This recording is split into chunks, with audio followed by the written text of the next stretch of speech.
Sup everybody, August First Class here. I have my emo Spotify playlist going on. I got my full bottle of hairspray and Gatsby ready.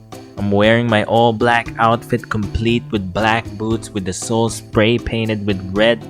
I'm excited, I look edgy, and it's time to play once more the fantasy that never ends, Final Fantasy 15. Last episode we found out that our city got destroyed, our king is dead, and our bachelor's party has been postponed.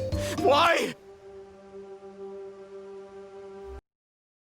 And I can sympathize with Noct here. We haven't gotten laid, we're surrounded by 3 dudes, we haven't seen Sandy for a while. There's only so much a man can take, you know? So we're basically left with no choice here. We need to keep the party going.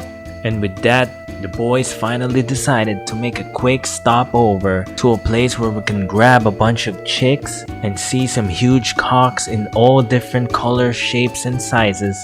We're going to the Chocobo farm. Yes! Gonna be awesome!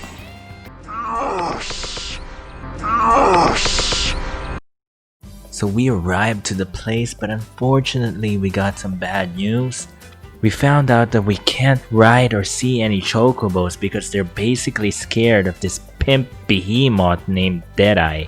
And just like that, we're stuck with another 60-minute long side quest, trekking through Silent Hill in order to slay this beast. So here we have another one of Square Enix's goddamn padding, where you have to slowly crawl your way up in the slowest pace possible. Seriously, Square, you need to stop doing this shit. It's so goddamn annoying, okay? I know you're trying to build quote-unquote tension here, but you know, he's not gonna do anything to me. We all know that. We're gonna fuck him up in the next 10 seconds, and he can't do anything about it.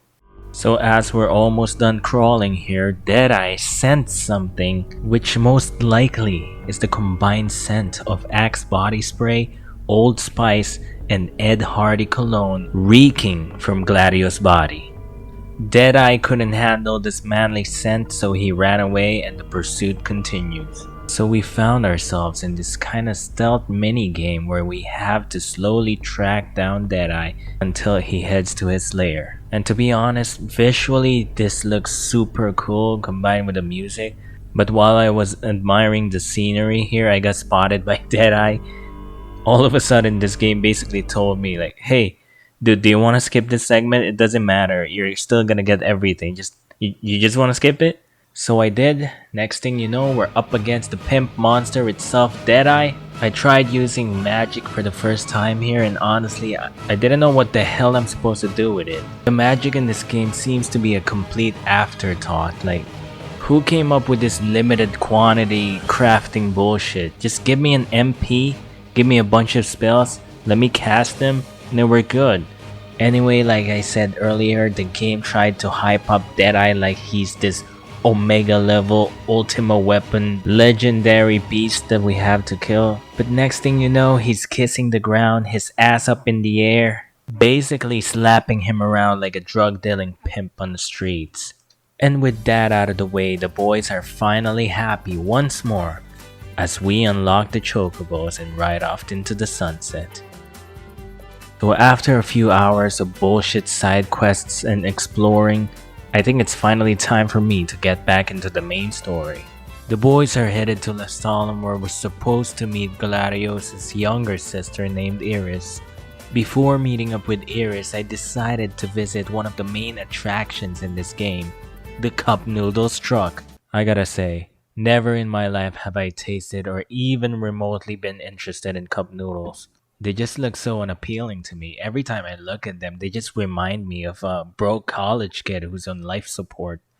But I gotta be honest, this game makes it look really good. Never in my life, like I said, have I been interested in cup noodles.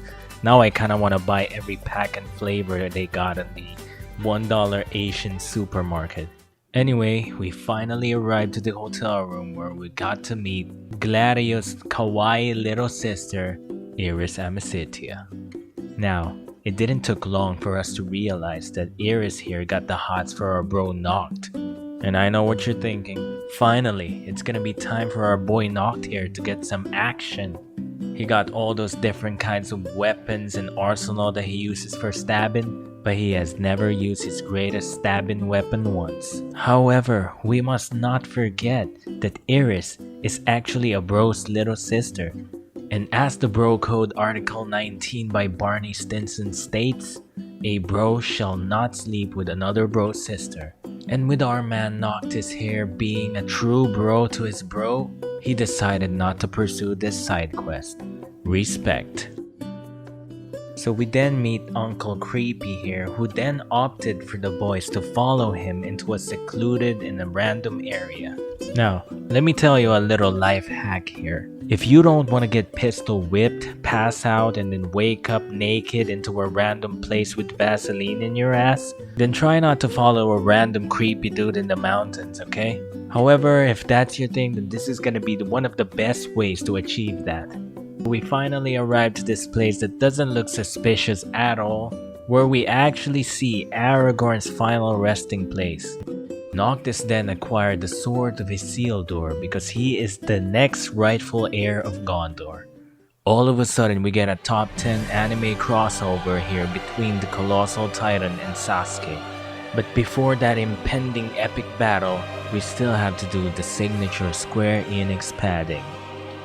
Look at this segment. Really, dude? You're worried about falling? You've been warp striking and teleporting on top of buildings and cliffs for the whole game, and now you're worried about falling? I don't know what's up with Final Fantasy characters sometimes. I feel like they just forget that they have superpowers. You can just literally jump over this. Anyway, we finally reached Titan and we're almost at the epic showdown. All of a sudden, Noctis gets yeeted off the cliff and now he's falling at terminal velocity. But because of his superpowers, he just points warp to the ground and now he's saved. Exactly my point earlier. Immediately we get this Titan foot fetish scene and now he's gonna stomp the ground. Oh shit, how am I gonna...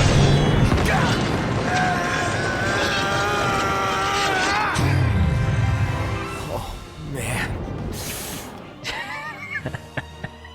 He fucking parried it, dude. He literally parried a mountain. Meanwhile, at the start of the game, he couldn't even push a car. But I gotta be honest, this is pretty epic. This is like an angry Mount Everest finally having enough and saying, you know all these goddamn cockroaches climbing me? I'm gonna punch them to bits. But it's not that easy because these 4 goddamn cockroaches have magical powers.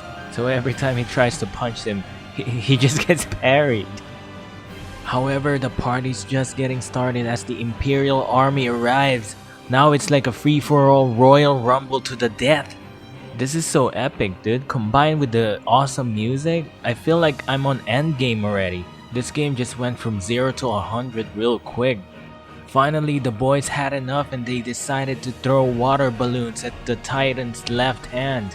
And with all his might, our Prince Noctis delivers the final blow, which shatters the left hand of the Titan. Hasta la vista style, like that one scene from Terminator 2 Judgment Day.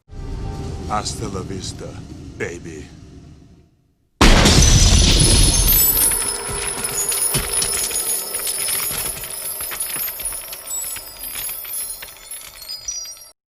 However, like the T-1000, he only got angrier as he realized that the hand we shattered is the one he uses to jack off. With all this rage building inside of him, he decides to explode. By some miracle, the boys were left unharmed. Not even their hairstyle was messed up by that explosion. All of a sudden, Uncle Creepy here decides to show up once again just in time to save the boys as the mountain collapses.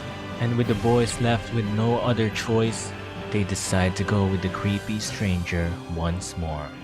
And they were never seen or heard from again.